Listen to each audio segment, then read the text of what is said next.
masterclass. My name is Rachel and I'm an IELTS expert. Today we are going to dive into what IELTS is and what to expect in the exam and maybe some helpful tips and strategies to guide you through your preparation journey. All right. So whether you're just starting or whether you're looking for strategies to improve your score, this session will give you all the information that you need. All right. So let's start with what IELTS is, right? What is the full form of IELTS? Basically, it is the International English Language Testing System. And this is an English proficiency test that assesses your listening, reading, writing, and speaking skills. Okay. So let's look at it in a little bit detail. Now, I'm sure there'll be some of you who have, started taking some kind of coaching classes and you have started preparing for this exam by yourself. And there could also be some of you who have never really taken any coaching classes before, right? Now, you could also be someone who has attempted the IELTS exam before, but maybe you missed out by like a point 0.5 or a zero point 0.1 band score. Or you could be someone who's ready to start everything from scratch, right? So it doesn't matter what level you are at. This session is going to help you understand the IELTS in detail. Now, the main aim of this session is obviously to understand the four skills, like I mentioned, which is writing, reading, listening, and speaking. Okay, so when you actually go to book your IELTS exam, you have two options. Okay, the first one is called a paper-based test, wherein you can write all your answers instead of you're going to type your answers instead of writing it. Okay. The other option is a pen and paper based test, wherein instead of typing your answers on a keyboard on the device, you're going to be writing your answers physically on an answer sheet. Okay. The duration for all the tests is the same, which is listening gives you about 30 minutes. And in the computer based test, it does allow you 10 minutes at the end to, just go through your answers. But in the pen and paper based test, you will be given 10 minutes extra time to transfer your answers onto a separate answer sheet. Okay. Reading is a 1 hour exam, writing is a 1 hour exam, and speaking will last about 11 to 14 minutes. Okay. Let's start with the first skill, which is the listening skill. Now, this test is divided into four different parts. Parts one and two deal with everyday social situations. All right. Part one specifically is going to be a conversation between two speakers. Okay. For example, this can be a conversation about travel arrangements, or it could even be a customer who wants to, take some kind of membership in a sports club or even enroll in a library. Right. So you will be listening to a lot of exchange of information, and this will be in fill in the blanks. In part two, you're going to listen to a monologue, correct? So, monologue is basically when only one person speaks throughout that particular audio. This is again going to be a speech about local facilities, or it could be a tour of a museum. Okay, so the speaker is going to keep on giving you information through questions 11 to 20. Then we move on to parts 3 and part 4. In part three, you're again going to listen to a conversation between two main speakers, and there could be a third speaker who will just be like, like how I was introduced to this webinar today. There could be a speaker who would introduce a guest lecturer in a university, and then it'll be a conversation between the tutor or the lecturer and students.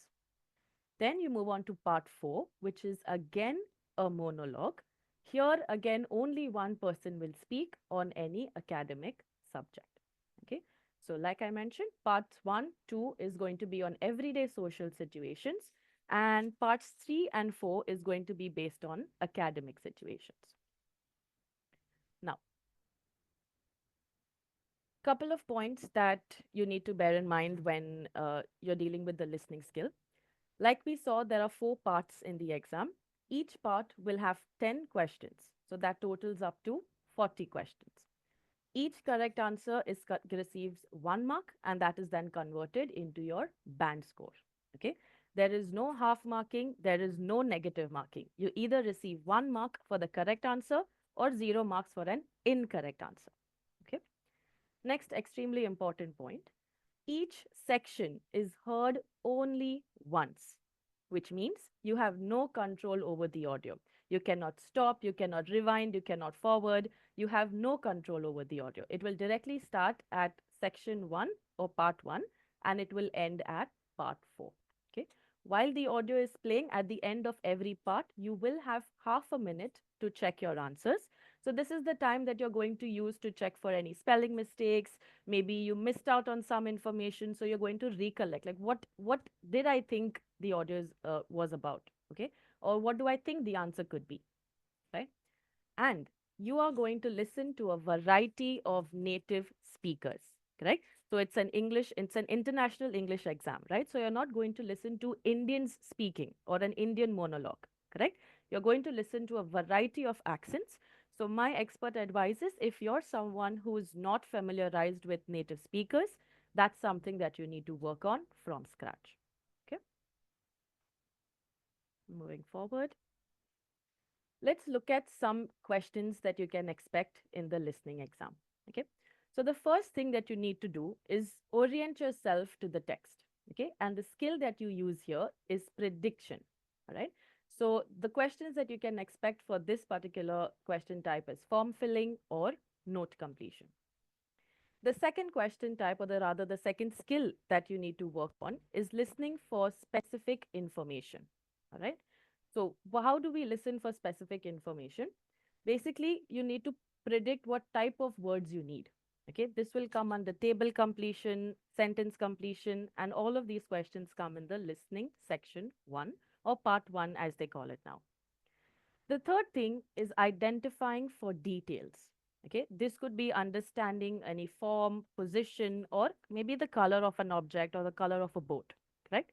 So usually the question types for this is labeling a diagram or multiple choice questions. The fourth point here talks about following descriptions.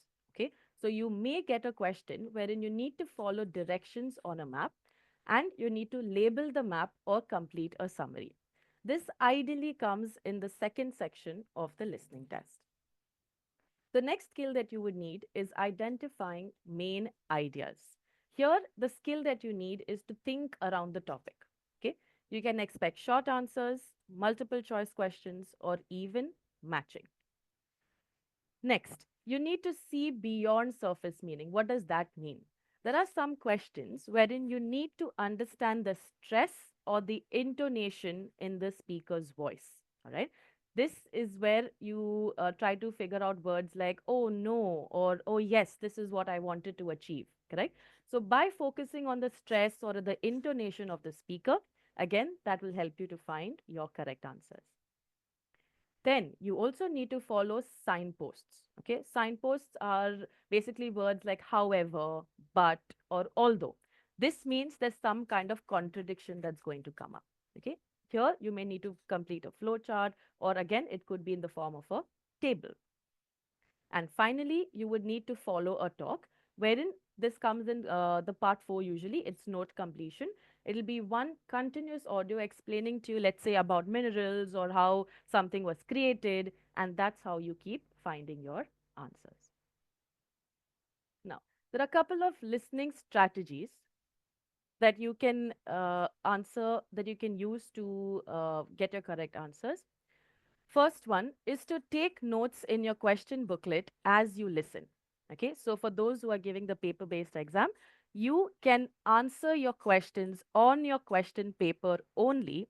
And once the test is over, you will be given 10 minutes to transfer your answers onto a separate answer sheet.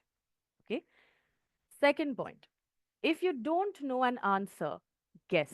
Okay, like I mentioned earlier when I was explaining to you the structure, you will not hear the audio another time, correct?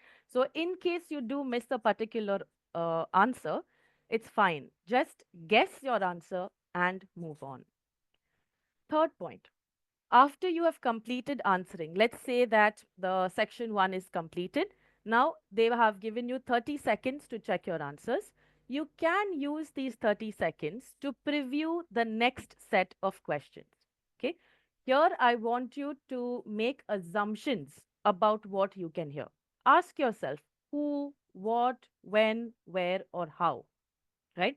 For example, if the question says name of applicant Mary dash. So obviously what the assumption that I'm going to make is who is Mary, okay? Or what is Mary's surname? And that's how I get the answer. Okay. Then, if the question says the race is going to begin at the dash, right? So I'm going to make an assumption. Where is it going to begin? So, where means my answer is going to be some location. Okay.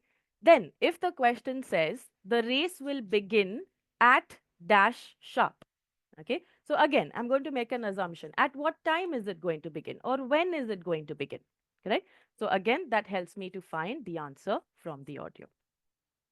The fourth point, and this is something that most students, get confused about.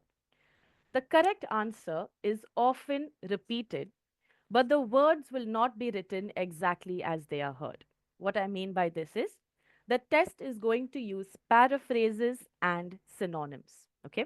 So, for example, if the question says the students examined dash in the laboratory, the audio might not use the word examine. They may say something like the students were studying about, correct? So it is up to you to realize that studying and examine are synonyms for each other, and anything that comes after that is my answer. The fifth point says mark your answers carefully.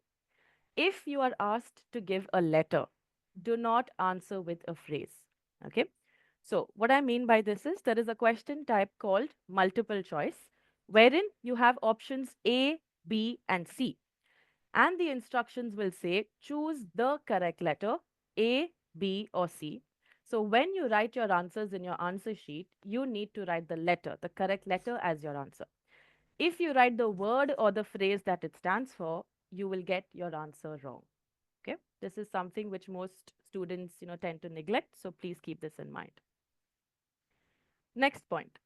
The answers are given in order, which means, for example, if you hear the answer to question number 10, but you didn't hear the answer to question 9, what does that mean? You have missed question 9. You're not going to hear the answer again. Okay. So at this point, I want you to just guess what the answer could be and move on. Next point.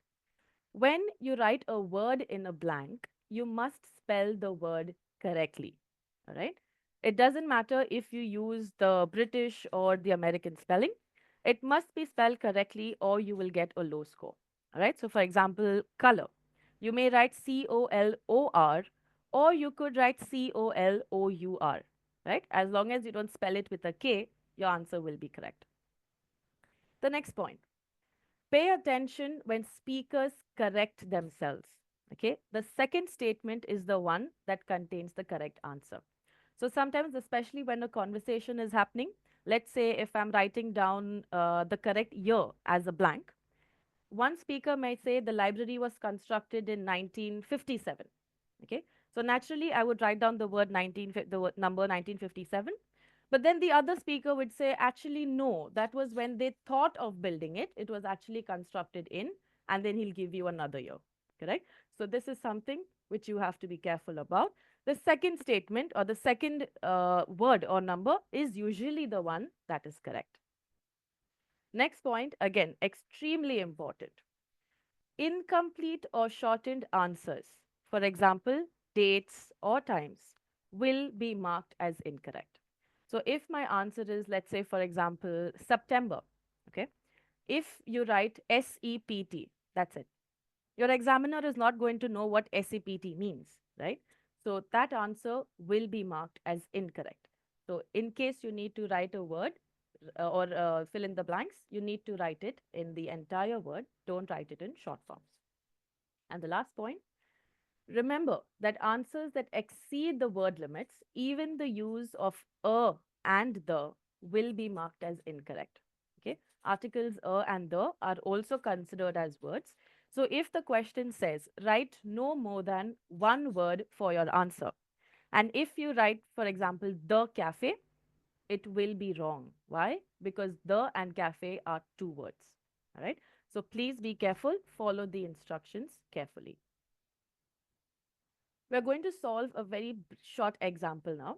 This is a snippet or rather a snapshot of a Cambridge test, part 1, questions 1 to 5.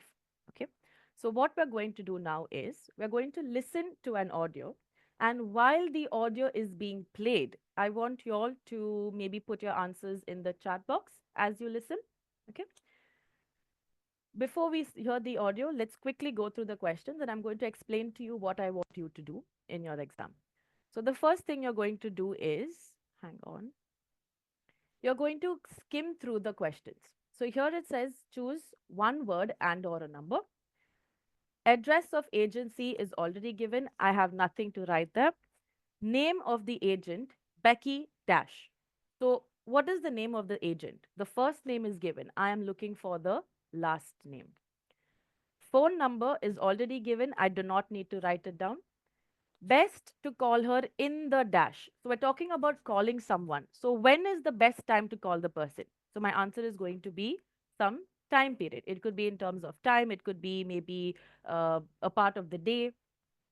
Then we have another keyword, typical jobs. Clerical and admin roles. These are your keywords. Pay attention to them in the audio. Must have good dash skills. So what skills are needed? That's my answer. Jobs are usually for at least one dash. So how long would this job be for? So again, I'm going to probably look for a time period. And the pay is usually dash pound per hour. If you notice, the symbol is already in the question paper, so I do not need to include it in my answer sheet. Okay.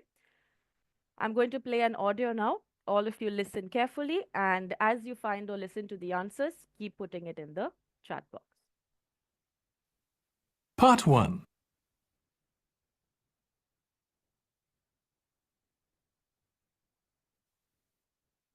You will hear a woman phoning a friend to get information about a job agency. First, you have some time to look at questions 1 to 5. So as you heard that, they will give you a few seconds to skim through the questions, which we have already done because I was explaining it to you. But ideally, you get about 10 to 12 seconds to go through all the questions, mentally prepare yourself, assume what your answer is going to be. So now when you listen to the audio, you will be able to find your answers. All right. Let's wait for the audio to begin and write the answers either in your notebooks or in the Now chat listen box. carefully and answer questions 1 to 5. Hello, William. This is Amber. You said to phone if I wanted to get more information about the job agency you mentioned. Is now a good time? Hi, Amber. Yes, fine. So the agency I was talking about is called Bankside.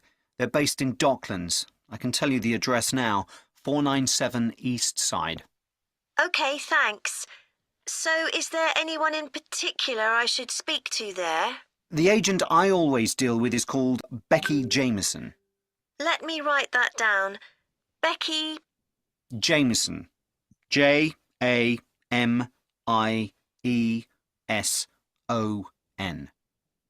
Do you have her direct line?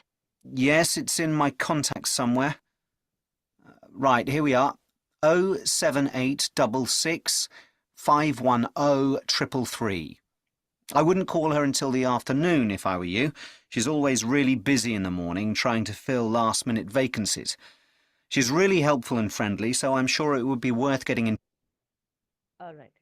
Let's listen. Let's check the answers so far. Correct. The correct answer is Jamieson. That's number 1. And we just passed the answer to question 2. We're getting 2 different answers. Some are saying afternoon, some are saying evening.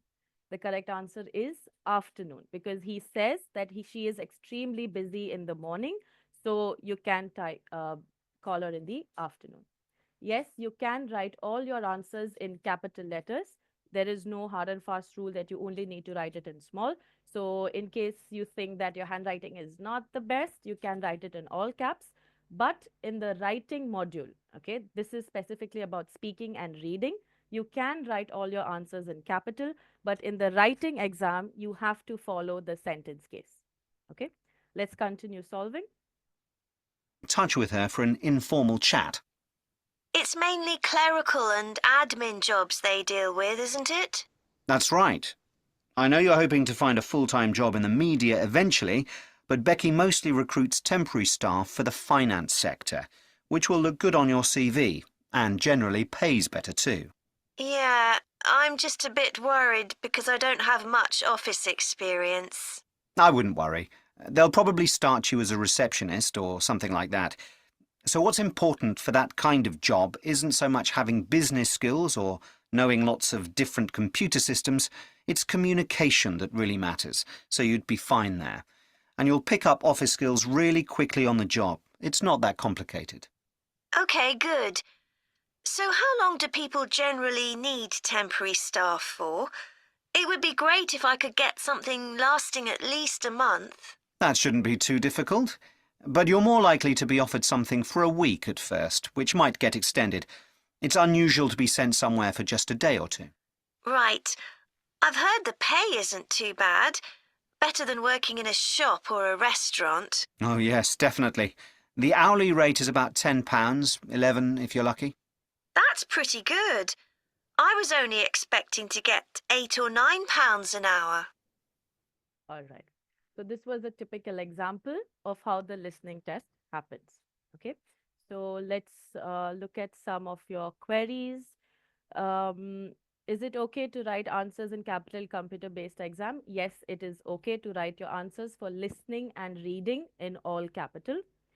The third answer is communication. The fourth answer is week. And the fifth answer is 10.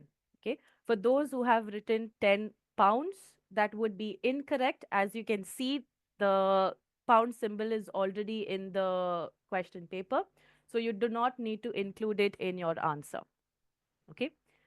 Now, it's fine to use pencil. It doesn't matter whether you use pen or pencil. I would recommend to use pencil because in case you make a mistake, you can erase it and rewrite it so it doesn't look extremely untidy. Okay, let's move forward. Now, there are some additional tips that I'd like to share with all of you before I get in some more questions. Like I mentioned, the recording will be played only once, so you need to listen to the audio carefully. Read the instructions first and become aware of the word count or the how many numbers you're allowed to use. You need to skim through the questions thoroughly and familiarize with yourself with the difficult or the different question types, and you need to get used to accents.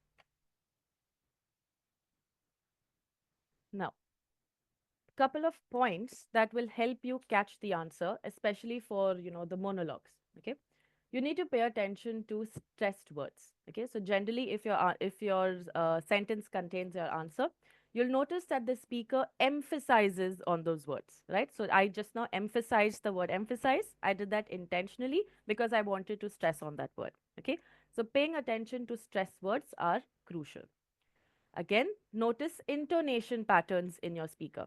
Okay, so if they're talking about something that's maybe frustrating, they may use a slightly lower tone. But if it's something happy, try to notice the tone of their voice. Be aware of distractors. Like I said, however, although, nonetheless, these are distractors. Pay attention to them.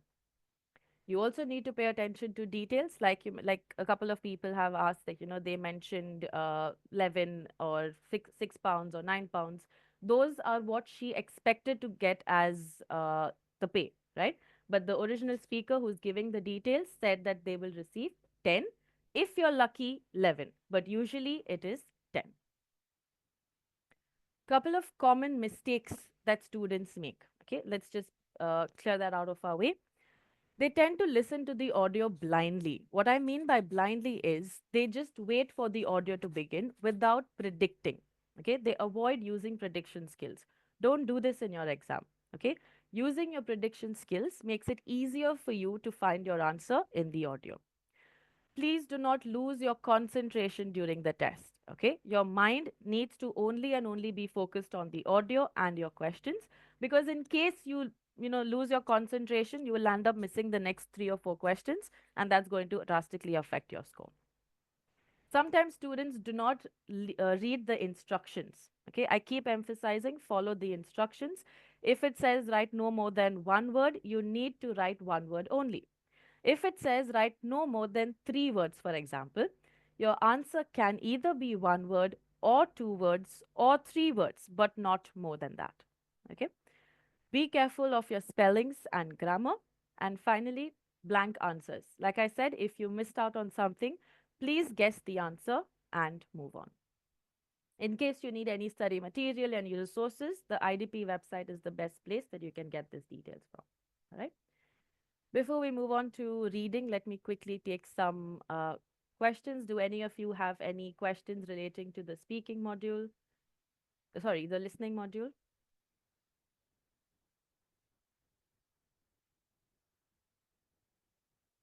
We will be getting to the writing module in a bit.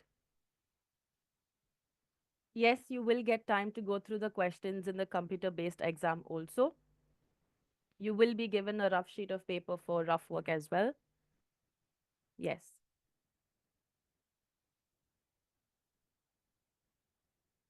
Yes, if the answer is car, okay, for example, if the blank says the dash was stolen yesterday, the means one. So my answer will be car. If you write cars as plural, it is grammatically incorrect and your answer will be wrong.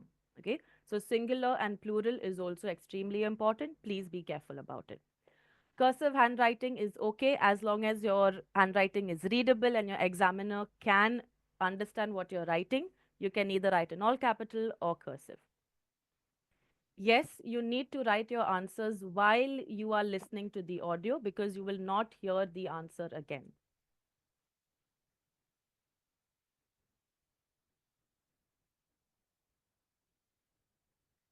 Yes, you will be given a set of headphones. You do not need to carry your own earphones or headphones. All the material will be provided to you in the examination center. In case you get MCQs, one advice or rather one tip that I can give you here for multiple choice questions is use the elimination technique. All right. So if you get 3 options or 4 options, you will realize that even though the audio uses or says these options, they will contradict it or negate it. Okay. So the moment you hear a negation or a contradiction, you eliminate that option and then you choose your correct answer. If it comes to a map related question, my advice is you, in case you have the paper, you're giving the paper based exam, follow the instructions with your pencil. Okay, so keep the pencil on your question paper or keep the cursor on your screen. If the audio says go straight and take a right, you need to go straight and take a right with your pencil on your paper or your cursor on your screen. So if you follow the directions while it is being given to you, you will definitely find your answer.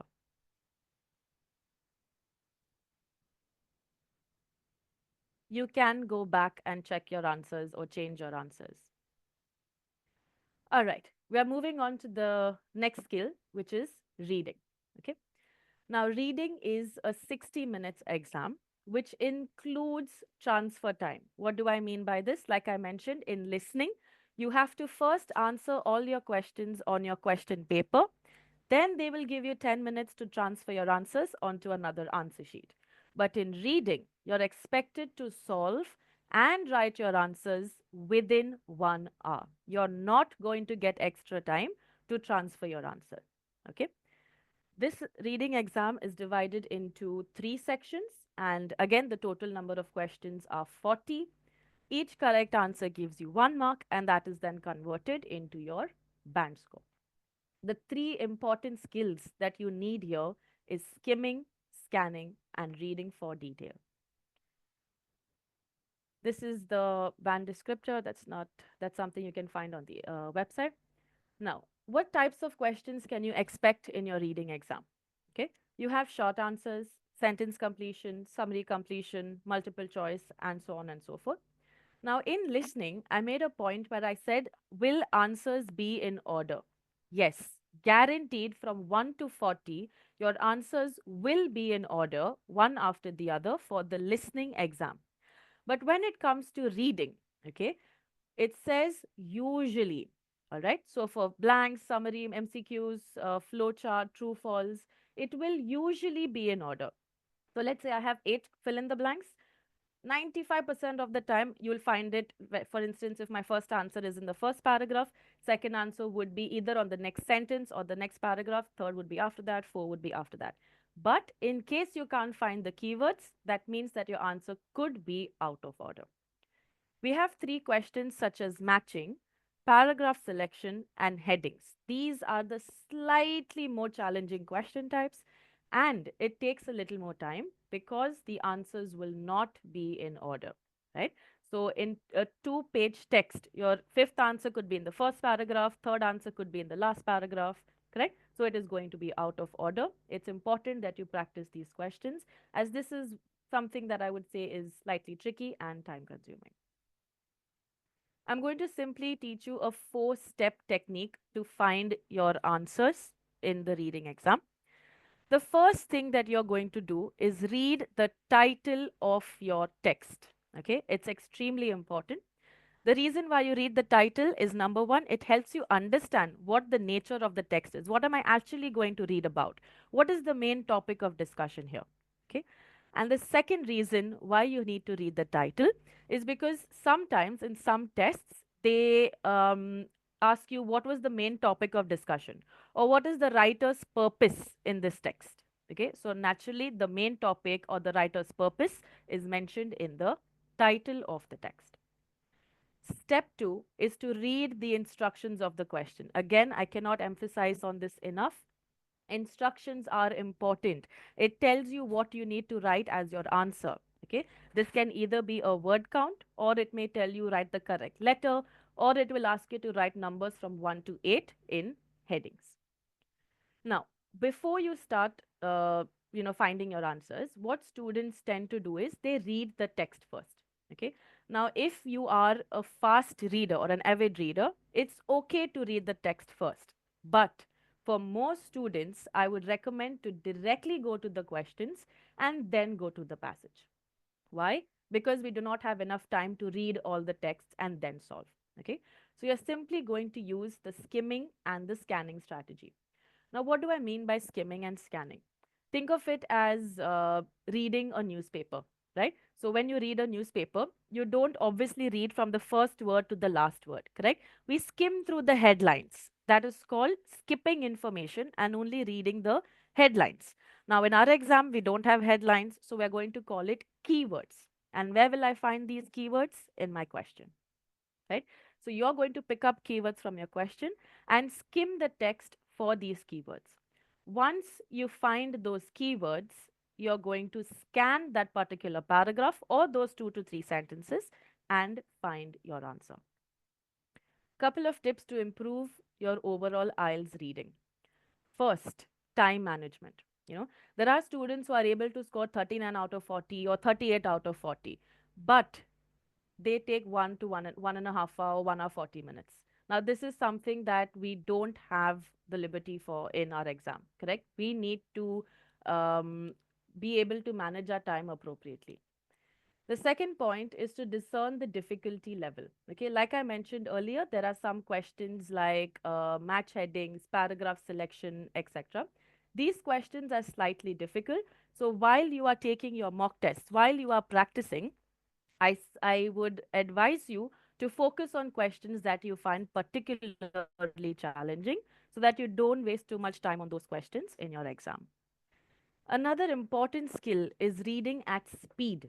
Okay, so again, like I mentioned, if you're someone who's not used to doing a lot of reading, this is something you need to work on first. Read fast. Avoid reading out aloud because obviously, when you go for your main exam, you cannot read aloud, right? There are going to be other people around you who are taking the same test like you. So, there are again, this is all coming through experience. There are students who only understand what they're doing if they read aloud. But if you get used to this, you're going to find it difficult in the exam.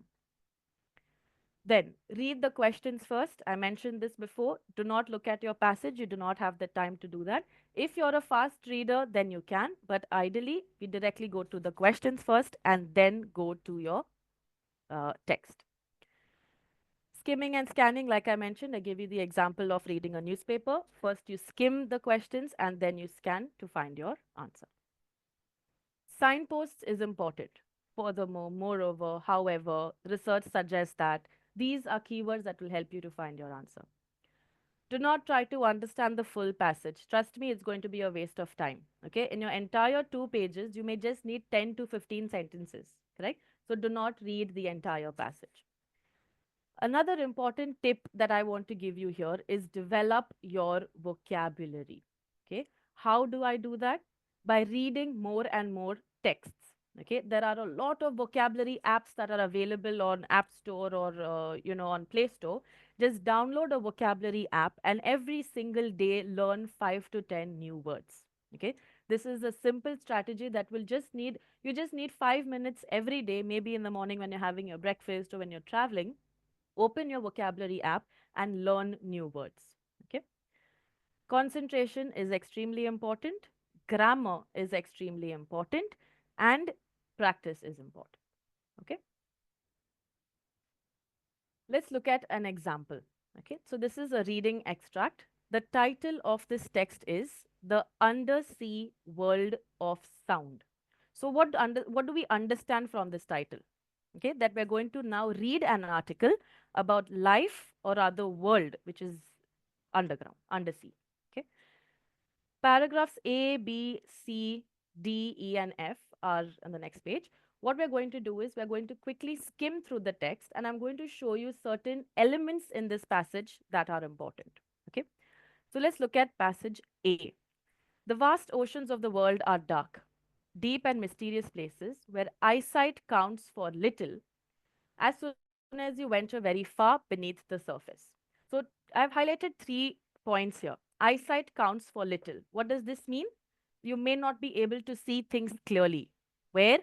Beneath the surface. Next, passage B says, for humans who live in a world dominated by visual stimuli, such conditions would be impossible.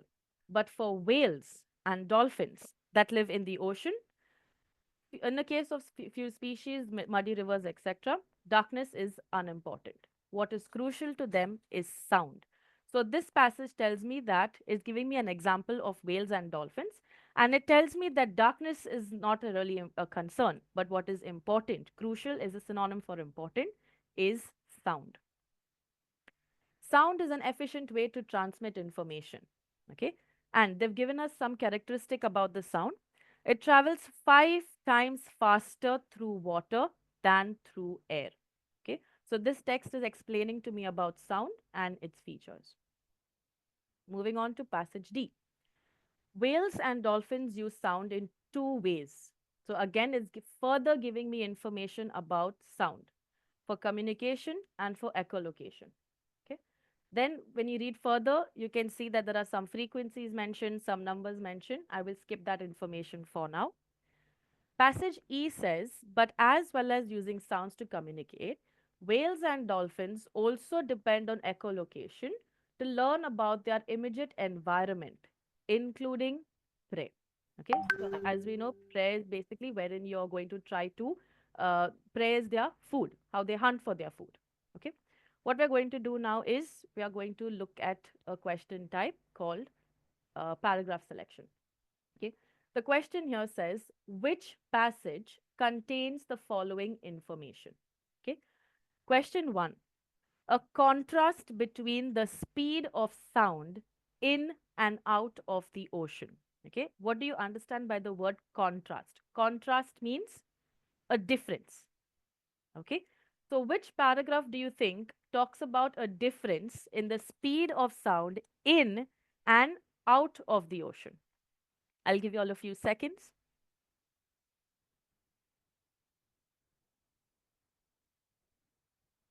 Correct. Most of the people are replying as paragraph C, and that is the correct answer.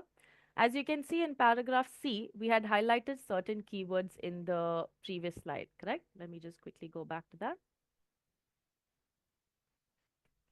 Okay, so can you see here? It travels 5 times faster through water, which is in sea, and through air, which is out. Correct? So which passage gives us information of a contrast between the speed of sound in and out of the ocean? Passage C. Let's move on to question 2. a reference to how whale and dolphin noises can help them find food. Okay, I'll give you all a couple of questions. Can you give me the answer for question 2?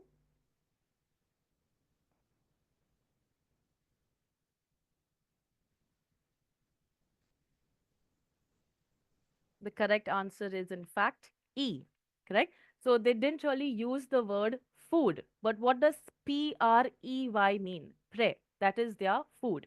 Okay, so that is mentioned in paragraph E. The third one, a description of what life is under the sea. Okay, so which paragraph talks about how life is under the sea?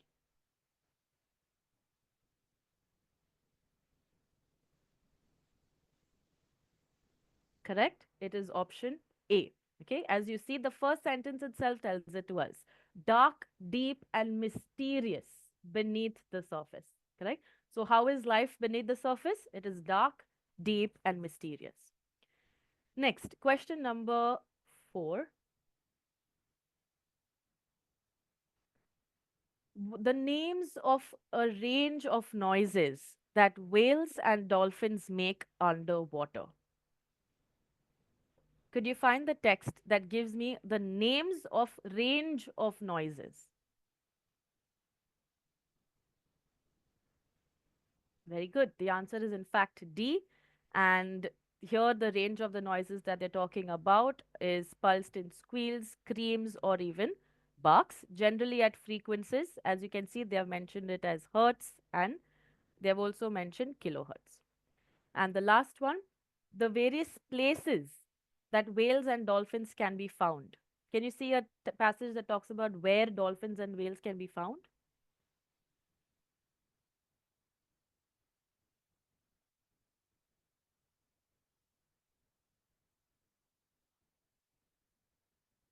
Correct. The answer is B, right? And what is the sentence that gives me that answer?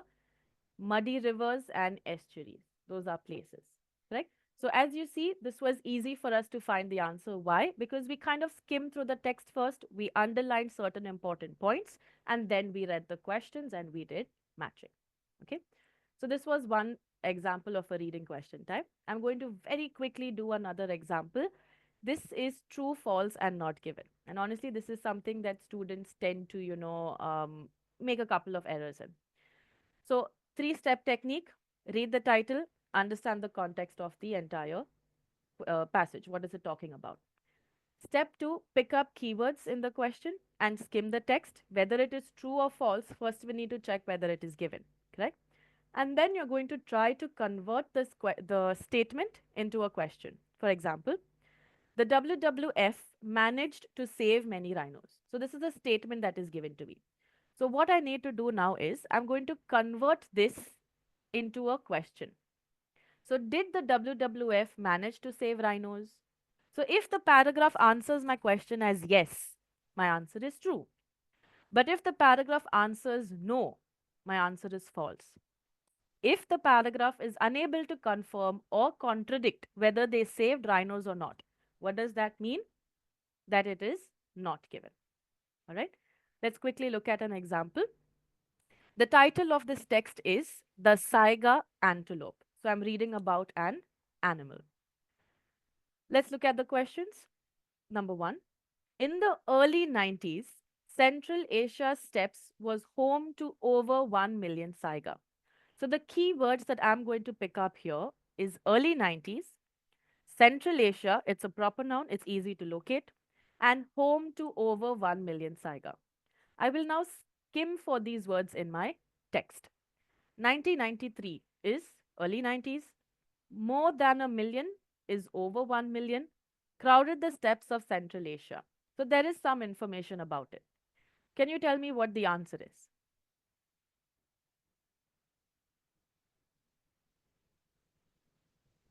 The answer is in fact true. More than a million and over 1 million is the same thing. So uh, did the Saiga antelope live at the steppes of Central Asia in 1993?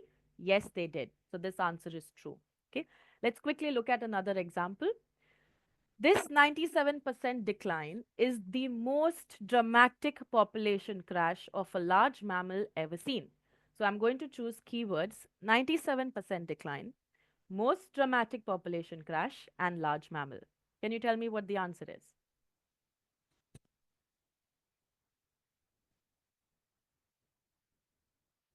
Why don't you all try again?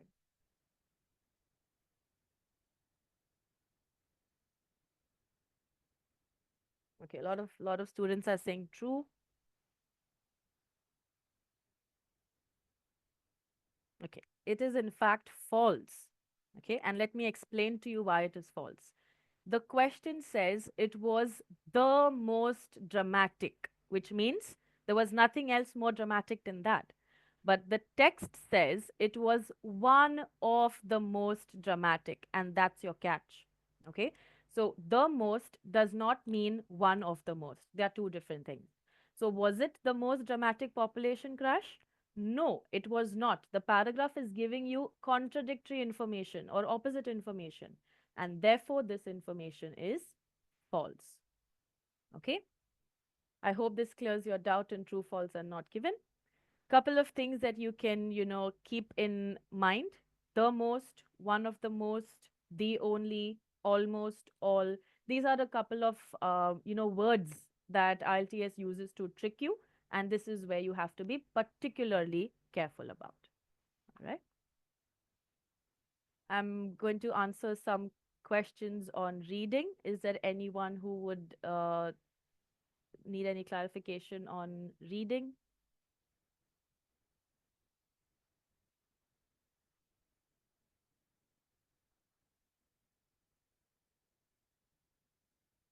You can read the question and just choose ignore words like in, on, the, correct? So in your paper-based exam, yes, you can underline keywords in your question paper, but in the computer-based test, you can only highlight. You cannot really underline anything.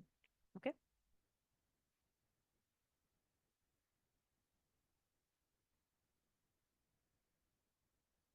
Okay. An example for not given would be the fourth one.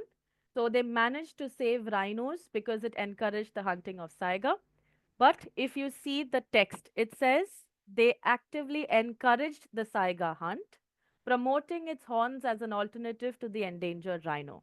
Okay, so there is no information to confirm or contradict that this WWF or the group managed to save rhinos. So, because there is no information to confirm or contradict that, my answer is not given.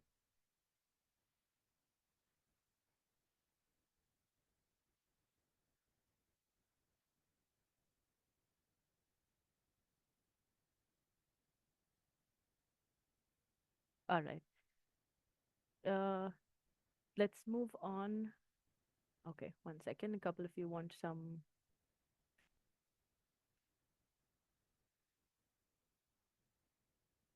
All right. These are the tips to improve your reading. And these are the keywords to look out for in true, false, and not given. Okay. All right. All good so far? Let's now move on to the third skill. Yes, that's a very important question and a very valid question. Will there always be at least one true, false, and not given out of all? Yes. So if at all you find true, false, true, or false, not given, not given, you should understand that one of this is incorrect. Okay. So by default, you will have one yes, one no, one no, one not given, or one true, one false, and one not given. Okay. All right. Moving on to the third part, which is the writing section. Okay. Now, your writing exam is going to be a 1 hour exam, 60 minutes, and it is divided into two different tasks. Okay. The first task, you should ideally spend 20 minutes on it. And the second task, you should ideally spend 40 minutes. Now, why am I using the word ideally? What you do in 1 hour is totally up to you. Okay, there is no fixed time for task one or task two. You can attempt the task two first and then the task one. That's absolutely okay. All right. So this is a suggested time. You can write 20 minutes for task 1 and 40 minutes for task 2. What we need to do in task 1 is to write a report or a summary on a particular diagram. Okay, we are going to look at that in detail in a bit. And in task 2, you need to answer an essay. Okay, this is specifically for academic students. For general students, task 1 is letter writing. We won't be looking into that today. Today we are going to focus on the academic task. We have a word count. Okay, so as you see here, it says at least 150 words for task 1 and at least 250 words for task 2. Okay, there is no outer limit to, if what if I write 180 words or 190 words, that's okay. All right, there is no penalty or no negative marking for exceeding 150 words or 250 words, provided you're writing relevant information. Okay, you cannot write off topic because obviously that will go against the question.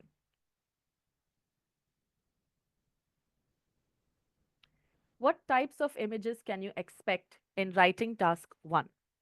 You could see a bar graph, it could be a line graph, it could be a table, a pie chart, a diagram, a map, or a combination of two diagrams. Okay, what you need to do is be able to identify the type of the diagram that you have got. There's a very important question in the chat box. How do I know I have reached the word limit? Okay.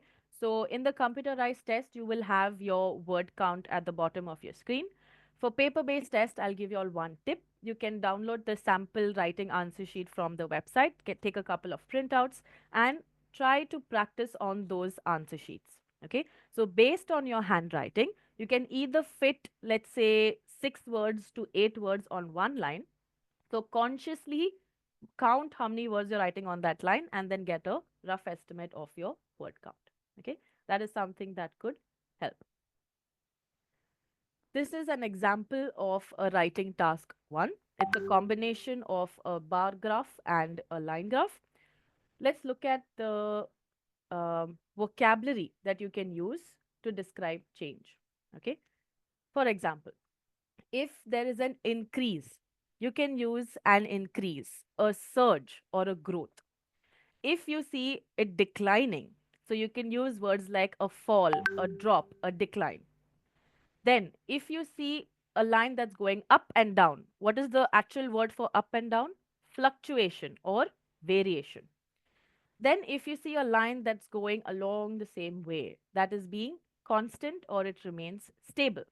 Okay, so the more vocabulary you use, the more fancy words you use, the better marks for lexical resource, which is one of your band descriptors. Okay, let's look at this. Let's do a quick exercise. For example, the first image is a sharp fall. Okay, so this is a trend. As you can see, it's a sharp fall. What about image number 2? Could you put it in the chat box and tell me what term would you use to describe the trend for image number 2?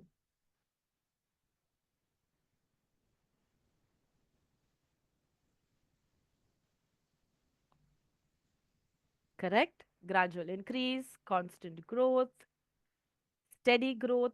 Perfect. Let's move on to image number 3. What term would you use to describe image number 3? Yes, it remained stable, it was constant. Perfect. Let's move on to image number 4. What do you think I could use? What words could I use to describe image number 4? Yes, it was a peak, it was a surge. Perfect. Now, let's move on to image number 5. What words could I use to describe the trend in image number 5? Yes, a sharp rise, sudden increase. Brilliant. Let's move on to image number 6. What words could I use to describe image number 6? Correct. Gradual fall, gradually decreasing, downfall, slightly downward. Perfect. Okay. So these are the trends that you're going to use. Please don't use increase, decrease, went up, went down. That's extremely, basic vocabulary. Try to impress the examiner with slightly advanced vocabulary. Okay. Now, it is important for us to know on what basis is my examiner going to give me a band score. Okay. So I'm not going to get into too much detail. Let's just quickly understand the four band descriptors. So the first thing that your examiner is going to check is whether the task has been achieved or not. By this I mean, have you written a summary? Have you highlighted the main points? Have you given comparisons? Have you written 150 words or not? Okay, so all of this comes under task achievement. The second point is coherence and cohesion. I'd like to ask you all, any idea what's coherence and cohesion? What do you mean by the term coherence and cohesion? Correct. Your structure and the flow of your thought. Correct. The linking of your sentences. Right. Your connective words, furthermore, moreover, etc. Okay. That comes under coherence and cohesion. The third criteria is lexical resource. Any idea what lexical resource is? Absolutely, vocabulary, correct? So instead of using the same word over and over again, try to use synonyms, right? So we just looked at a vocabulary table. So you need to you need to use relevant vocabulary to describe your diagram. The fourth criteria is grammatical range and accuracy. Okay, so here you have your tenses, singular, plural, sentence structures. Please don't write all complex sentences. Give a simple sentence, give a compound sentence, and give a complex to compound sentence. Okay. Now, this is the band descriptors. It's available on the IDP website. You can clearly go there and read. Like I mentioned, the task achievement talks about addressing the information appropriately. The coherence and cohesion band descriptor means logically organizing your information and using a range of cohesive devices. What do you mean by cohesive devices? You're connecting words, your signposts basically. Furthermore, moreover, subsequent stage, however, correct? So this is these words are called cohesive devices. I will be sharing a link in a couple of slides where you can learn vocabulary from. Okay. When we talk about vocabulary, like I said, you need to use a range of vocabulary that convey precise meanings. So be mindful of the choice of words, and you need to produce error-free grammatical sentences. Okay. Let's now very quickly understand the structure for your task one. Okay, how do I write it? How many paragraphs? You need to complete your task one in minimum 4 paragraphs. First is your introduction. Second is an overview. And paragraphs 3 and 4 are called detailed paragraphs. This is where your statistics, comparisons, and observations will come. Okay. Let's look at a question here. It says the chart below shows the value of internet downloads in the USA from 1999 to 2008. Summarize the information by selecting and reporting the main features and make comparisons where relevant. So I have highlighted 3 aspects here in the second statement. Okay. The first word I have highlighted is summarize. That's my main task. I need to summarize the information given to me. Okay. While I do this, I need to only report the main features. You do not need to mention every single number and statistic in your diagram. You only need to highlight evident trends, and you need to make comparisons. Okay. Let's start with the first sentence. Okay. How do you write an introduction? You paraphrase it. The chart below shows, so you start with the given bar chart. Instead of shows, you can write depicts. Instead of value, you can write how much. Instead of downloads in the USA, you can write downloads of music, movies, and games were worth in America from the years 1999 till 2008. Okay, I'll give you all one quick tip here. Try to think of the 3 T's. Okay, capital T. The first T is the type of image. You need to tell your examiner what type of image you're describing. The second T is the topic. Okay, so what is the main topic of this diagram? And the third T is your time period. Let's move on to understanding the overview. So the next paragraph after your introduction is an overview. Here you're going to ask, what is the most prominent trend or pattern in the diagram? What is the lowest or the highest figure mentioned? Is there any evident change or is there anything that did not change at all? And how many steps are involved? Okay, so if you ask these questions, you will be easily able to identify an overview for your diagram. Now, this is a sample of an overview. The third T is time period. Okay, the three T's: type of image, topic, time period. These are the three T's that you need to have in your introduction for your examiner. This is an example of the overview. Now let's look at the diagram before we read this overview. So as I see here, I'm going to identify a pattern. So the first thing that catches my attention is this blue line, which is representing games. So as you see, it is drastically increasing and it is one of the highest points as compared to the others, right? So a sample overview is: the bar chart depicts how much downloads of music, movies, and games were worth in the USA over a period of 10 years. When compared to other downloads, it's clear that the main development during this period is the huge increase in the value of downloaded games. Okay, as you see here, I have not given any statistics except for the year. The year is not a statistic. Okay, so avoid writing statistics in your overview paragraph. Once that is done, you can try to identify what trends or patterns you want to include in your task. I would recommend to do this before you start writing. And then you're going to write your paragraph in order. Okay. So when I say order, go chronologically. For example, if it's talking about from 2000 to 2015, don't randomly give 2003, 2010, 2005. No, you need to follow the years and the time period. Okay. If you get a pie chart, you can maybe do the biggest to smallest or highest to lowest. Okay. And you can even do it in chunks of information. Basically, you'd figure out all the data like I marked on the previous slide. You mention what data you want to highlight and keep on writing it in the order. Now, when you write your main body paragraphs, I want you to have three elements in your detailed body paragraphs. First, observation. From the diagram, it is evident that, or the given image represents that. That's my observation. You need to give comparisons. In the year 2000, there was X number of sales. However, 2 years later, it increased to Y number of sales. Correct? So that's a comparison. And you need to give statistics. You cannot just say increase, decrease, went up, went down. No, I need to know how much. I need to read the statistics. Any questions about writing task 1 real quick? Moving on to task 2 soon.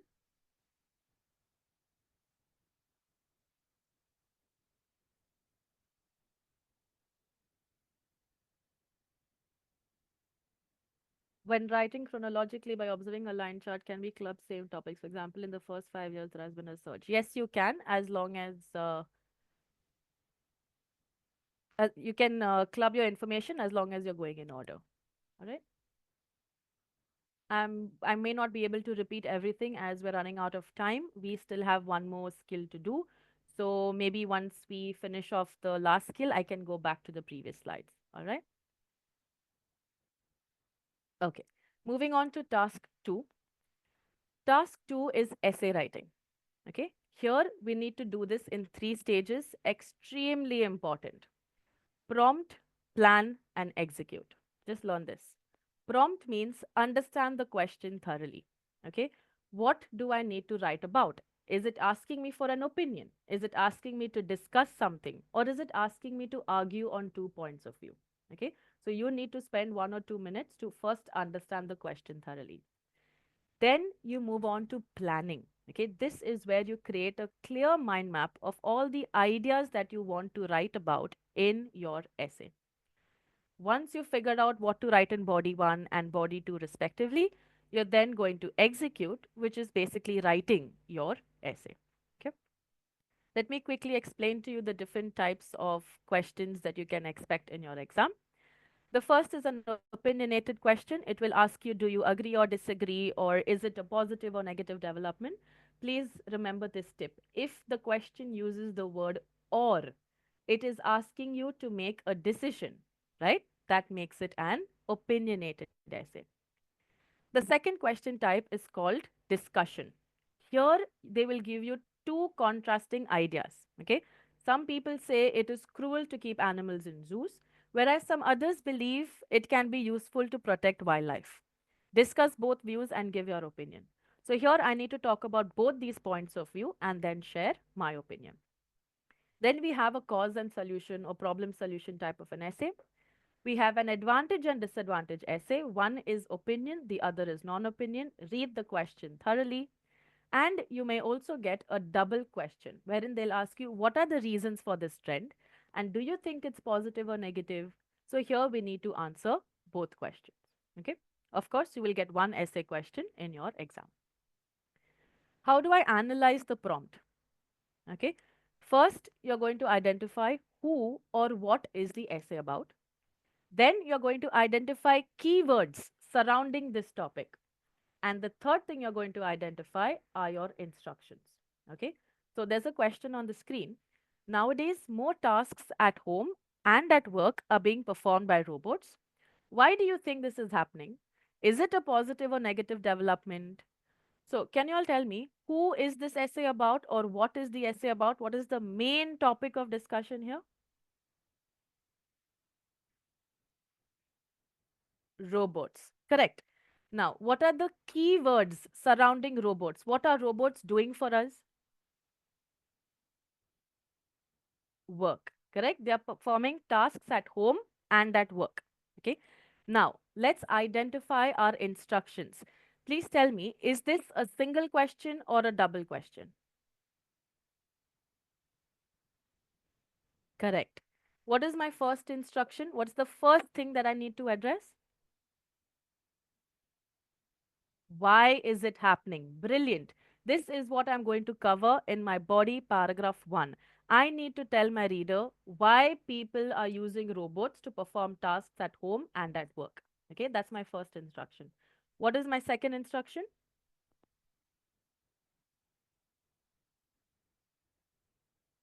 Your opinion. Okay. Now, will I write, you can answer this question in yes or no. Do I need to write one positive and one negative? Absolutely not, because the question says or. Okay. So you need to pick one side. You either write positive or you write negative. Please don't make this mistake in your exam. If the question uses the word or, you need to address one side. Okay. So now we've analyzed the prompt. We're quickly going to plan our essay. Okay. So in your rough sheet or on your question paper, you're going to create a like a spider web or a mind map. Okay. So the topic sentence for body one is why. My idea is going to be due to evolving technology to save time and avoid doing repetitive tasks. And my supporting statement would be, robots can do vacuuming and mopping. Then we move on to body 2. Okay, so my opinion is that it is a positive development. Why? Because they can perform more accurate work, more high quality work, and they rarely make mistakes and they can work faster. Okay, so while my mind mapping is done, all I have to do now is write an essay. Okay, so you start with an introduction, you paraphrase the question first, and then tell the reader what the essay is about. Then you move on to body paragraph 1. Again, you start with a topic sentence. Tell the reader what the central idea of this paragraph is. State your idea and then you support it. Okay. Please make sure every idea you give needs to have a supporting statement. Okay. Now, what can I write as a supporting statement? It could either be an example, it could be a reason, or you could even write your own personal experience to support your idea. The same thing we repeat for body paragraph 2. You start with the topic sentence, you state your idea and you support it. And then you write a conclusion, which is basically to summarize your ideas and your opinion. Tip to remember, make sure the conclusion does not have any new ideas in it. What I mean by that is, if I've already talked about the benefits and drawbacks, don't mention anything new. Okay, you're just supposed to summarize. Okay, there's an important question here. If I agree with an opinion, do I need to talk about the other side as well? No, you do not. If I'm saying I completely agree, Your entire essay will only talk about completely agreeing. You are not going to write anything on disagreeing. Okay? Yes, you can use a personal pronoun in your example sentences. Another important tip that I would give you here is proofreading. Okay, so once you've completed your essay, you need to proofread. You can either do this in 3 stages or you can do it only towards the end. It's totally up to you. What you're going to do is check for repetitive words or any spelling mistakes, check for grammar and punctuations, check if there are any words that are not written correctly, and check if you've written the required number of words. Okay, so these are 4 important points you need to know and you need to proofread about. This is a simple strategy of how you can manage your time. Analyze the prompt in about 1 or 2 minutes. Create a mind map, spend about 5 minutes. Write your introduction for 5 minutes. Complete 2 body paragraphs in about 15 minutes. Conclusion 5 minutes, and you will still be left with 5 minutes to do your final proofreading. Signposts and discourse markers are extremely important. It helps in your coherence and cohesion band descriptor. So, firstly, primarily to commence with, to embark on, all of these words help you in your overall fluency. Okay. Last minute tips, practice generating ideas without actually writing the essays. So, rather than writing 25 essays, work on 25 mind maps. Okay. And write about 5 to 6 essays. That should be sufficient. You could find ideas on the internet on topics which you're not familiar about, and you need to include specific examples for your main idea. Okay.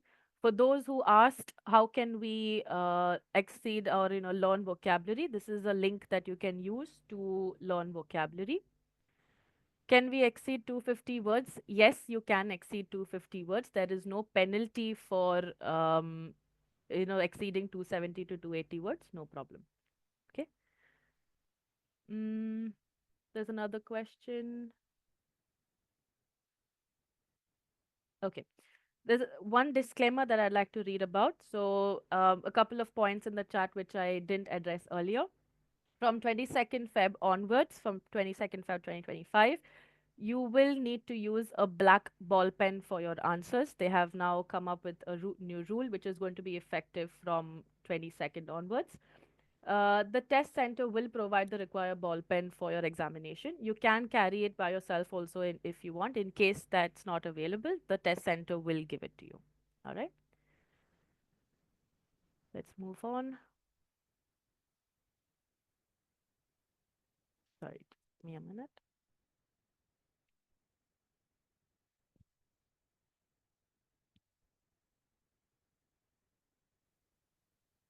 All right, we're moving on to the last skill, which is the speaking section. Once I complete this, I will answer any other doubts that you all may have. The speaking test is a one-on-one live session with you and your examiner, and it is going to last you about 11 to 15 minutes. This test is divided into 3 parts. The first part is an introduction and interview. Here you will be asked approximately 12 questions on 3 different categories. For example, work related, hobby related, whether you like to cook, whether you like shopping, etc. In part 2, you need to give a speech. Okay, so they'll give you one topic. They'll allow you 1 minute to prepare your speech, after which you have to speak on the topic for 2 minutes. You do not get options to choose, nor can you ask them to replace the topic. Okay, so my advice is try to practice as many topics as possible. Once the part 2 is done, you then move on to part 3, which is the discussion round. Here, the examiner will further ask you questions in connection to the part 2 speech that you spoke about. Okay, so what about the length of our answers? Part 1, you can just answer about 2 sentences, so answer the main question and support it. And in part 3, you can give 2 to 3 sentences where you need to give examples to support your answer. Okay. What another point that you're going to keep in mind is, like I mentioned, the test is face to face with an examiner, and this test is going to be recorded. Okay. Why is it recorded? Let's say for some reason you feel that, oh, I got only a 5 band, but I've been practicing so much and I'm capable of getting a 7 band or an 8 band.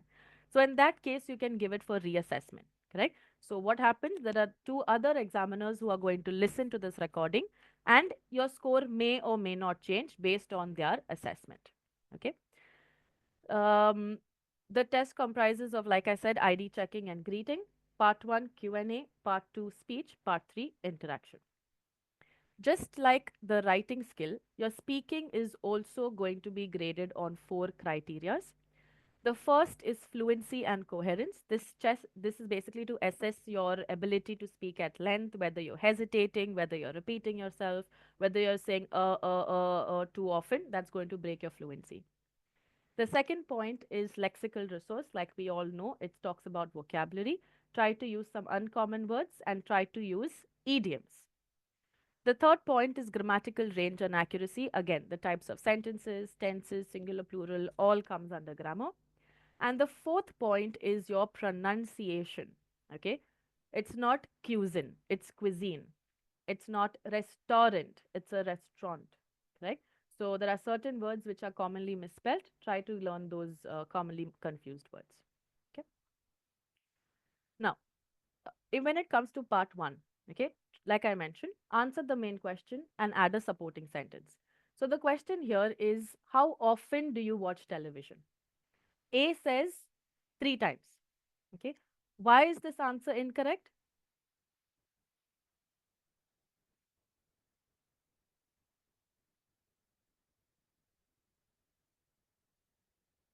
If someone asks you, how often do you watch television? 3 times. Okay. It's an extremely short answer, right? Now imagine if you're going for a dance competition and if you only dance for 5 seconds and you go away, will the judges be able to judge your performance? No, absolutely not. Correct? This is an English speaking exam. So speak in complete sentences. Okay. I enjoy watching TV. I watched it today morning. Now, this student has answered in 2 sentences, but it is still incorrect. Why?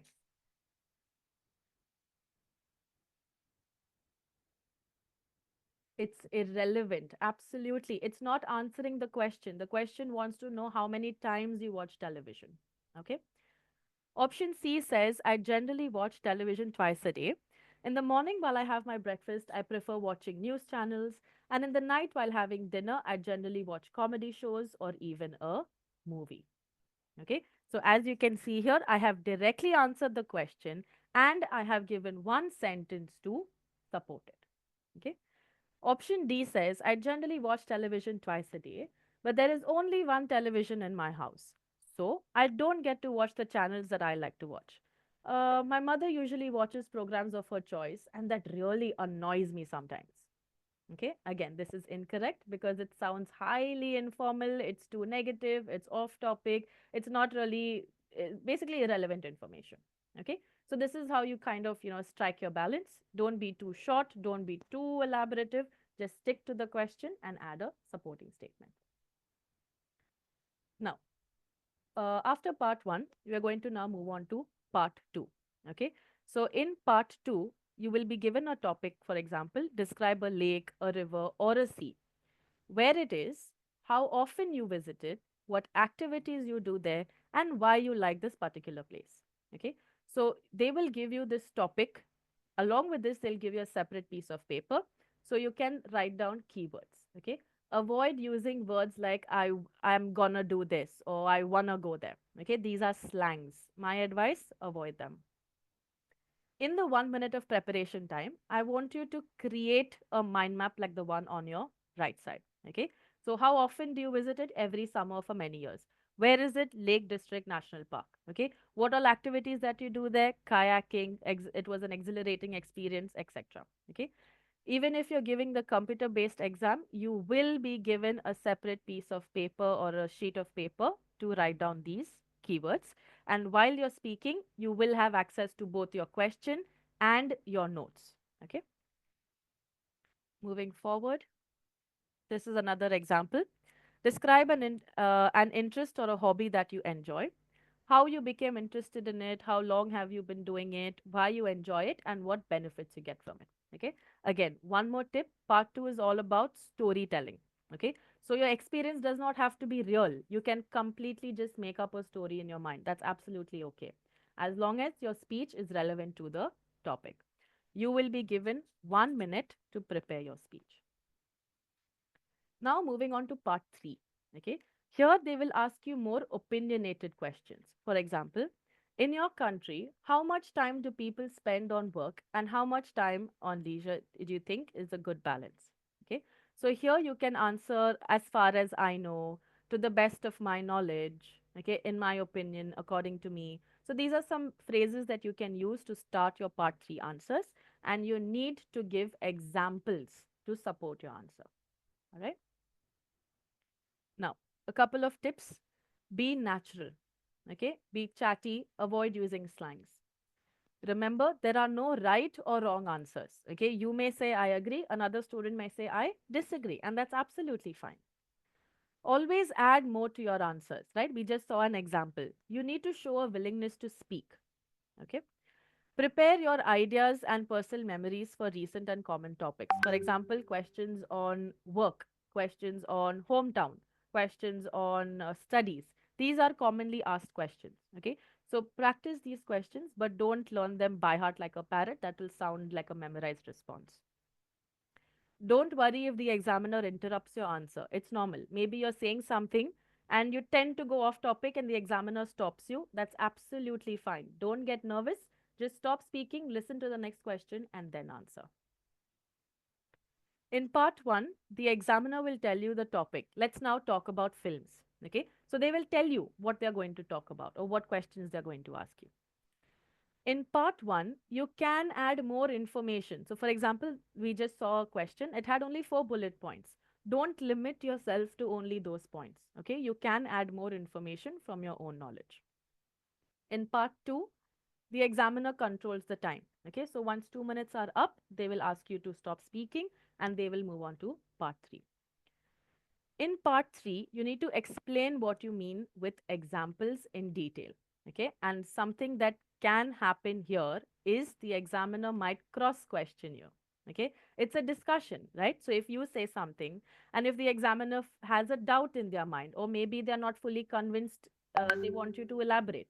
So in that case, they may cross question you. That's okay. Just answer their question naturally. What happens if I didn't understand the question? Okay, it's fine. You can say, could you please repeat your question? They will repeat it. But if you didn't understand it, you could say, could you please paraphrase the question, or could you please rephrase the question, or could you please elaborate on, and then you can mention the points that you didn't understand. Okay, then the examiner will do that for you, and that's absolutely okay. Someone mentioned idioms in the chat. Okay, so these are some examples of certain idioms.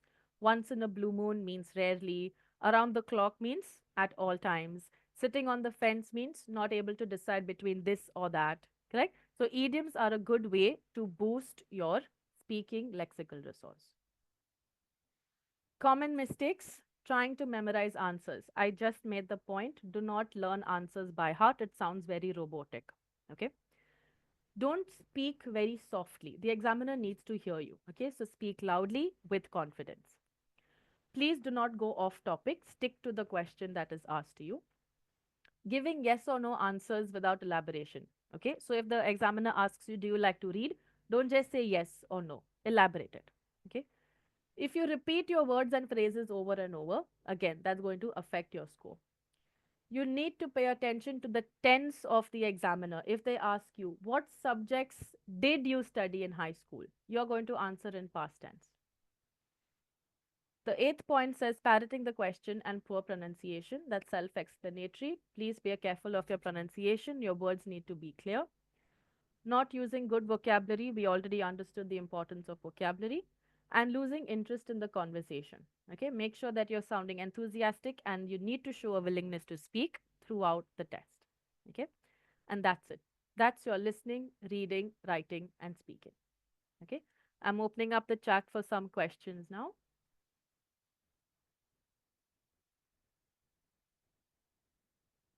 Are there breaks between the session, between the tests? The only break that you will have is, when they collect the writing answer sheet and they give you the reading question paper, but you're not allowed to leave your seat. In case you need to take a break, you would be excused when the test is going on, but that is your loss. So, for example, if you take 2 minutes or whether you take 5 minutes, they're not going to give you extra time. Okay. For the paper-based exam, it is writing, reading, and then listening.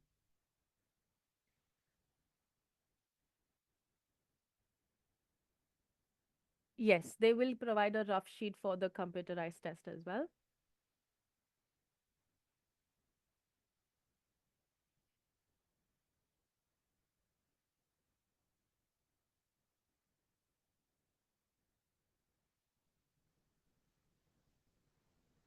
Um, I'm not sure if you will have access to the recording or not later. I think Harmeet would be able to answer that question. Yes, everyone who has registered online through the IDP website and registered to their email address, the link would be sent. Okay, brilliant. Thanks, Harmeet. And also What just documents will wanted you need? You need to to, have a valid passport and yeah, I'm yes, sorry Harmeet. to interrupt. I just wanted to, give a brief that, a lot of candidates are confused about the pen or pencil to be used. Yes, So, yeah, I uh, mentioned that. perfect. Yeah, so from 22nd, like I mentioned, from 22nd Feb onwards, you will be needed to use a black ball pen for your exam. You can carry it by yourself or the examination center might provide it for you.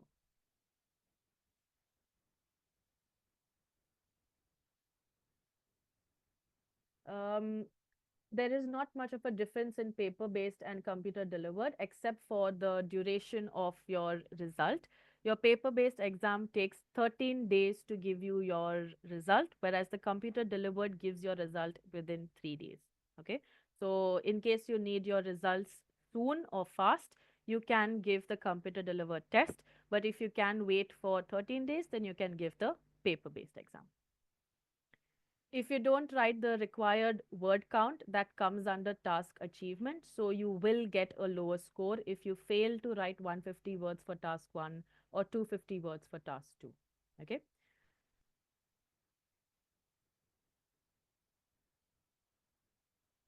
You need to carry your passport. It has to be a valid passport. Even while you're booking the exam, make sure your passport is valid and not expired. And you can just carry a colored copy of it. That's it. So in case you stop talking and your examiner, and I'm talking about the speaking part too. Let's say, part 2 minutes are not yet done, but you stop speaking. Your examiner will kind of make a gesture. They'll do this, or they'll say, "Please continue." Like they'll whisper it. So in that case, you need to continue speaking. You can just say something like, another thing that I forgot to mention earlier is that, and then you can continue. You do not need to transfer your answers for listening in the computer-based test. Okay, there is no transferring required there. In the reading section, true and false should be alternative. Two true or two false cannot be in order. I'm sorry, I didn't get your question, Shrey. Could you elaborate on that one?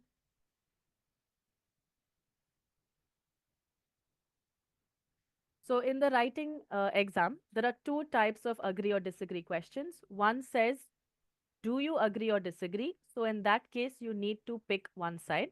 But there's another statement that says, to what extent do you agree or disagree? So in that case, you can agree to a certain extent. You can partially agree also. That's absolutely fine. This is the IDP website. Okay, you can access IELTS.idp at India at idp.com. This is the official website. This is from where you can book your exam.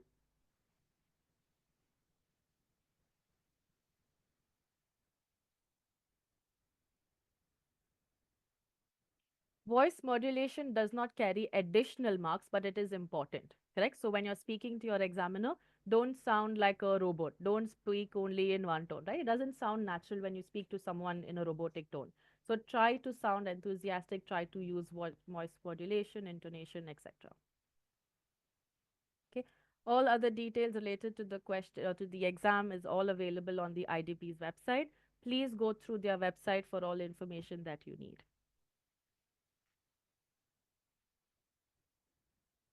Okay. Harmeet, is that all for today?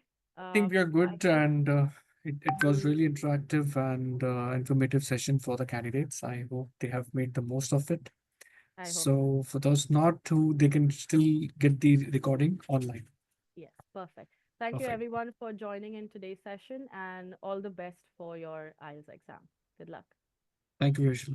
Thanks. Bye. Thanks, everyone.